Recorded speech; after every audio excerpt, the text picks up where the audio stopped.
Power kite. Right. It's basically a scaled down version of a parasail, a paraglider. Okay. And this one's 2.5 meters. It's a little over 8 feet. And if it were windier, it would be pulling me down the grass right now. I think I've seen these on the beach. Yeah, yeah, you have. And are they the much larger ones, or is this yeah. The company that makes this kite makes up to a 5-meter kite, so that would be about over 16 feet. And with a 5-meter kite, I could get airborne. It would be powerful enough to actually lift me off the ground. Is that what the guys at the beach are using, the larger ones, so they can jump the waves? Yeah.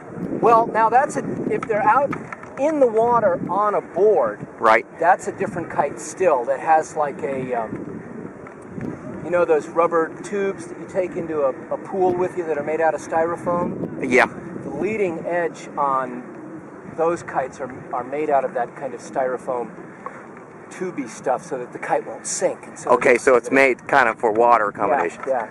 But you can see I'm having a lot of trouble just keeping this guy up in the air. Now, does the size of the kite help in low? I mean, is it low winds, bigger kite, or it doesn't matter? Is there a minimum wind? If it were a bigger kite, it would have more surface area, and I'd have better luck getting it up in the air. But I don't know because I've never flown a larger kite. I just got this a couple of months ago in North Carolina, and launch one of these by yourself. The easiest way to do it is to put a couple of weights on the trailing edge.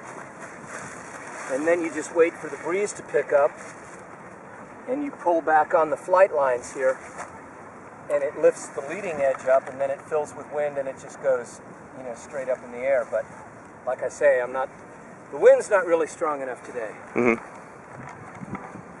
I have been out here on days when it was windy enough to pull me onto my stomach and drag me down the lawn.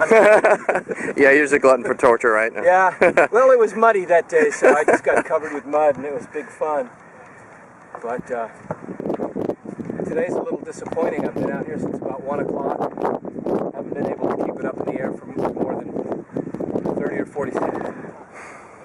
So what do we do now? Waiting for the wind? Just waiting for the wind, yeah. I mean, I'm looking over there at that caution tape fluttering around, and it should be enough to get me airborne, but it's really not. Okay, I'm getting the kite now, so... Do they call this a kite, or is it something else? They call it a power kite.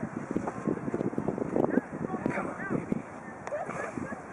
Now, if it'll stay just like that, when the wind picks up, it'll go right up. I can see what you mean by being dependent on that wind. Oh, yeah. Just for the littlest things.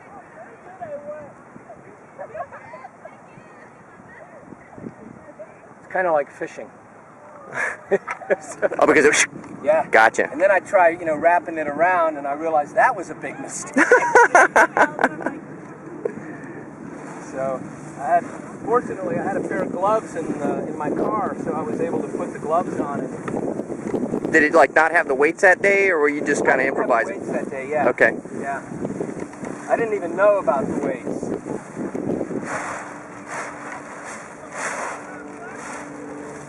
And what is this type of what are the ranges of prices for these types of things? Well, this one was $150. Does that come with the weights and all that? No, these are just scuba diving weights that I had from Gotcha. when I used to dive.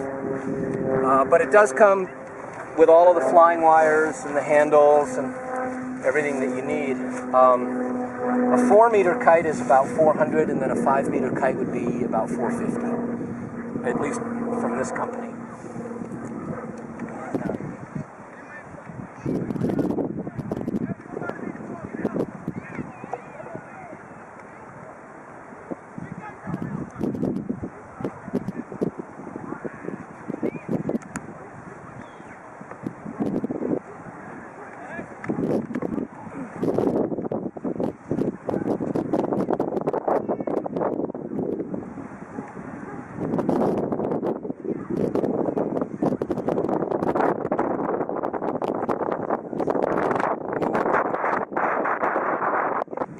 a power dive and just like...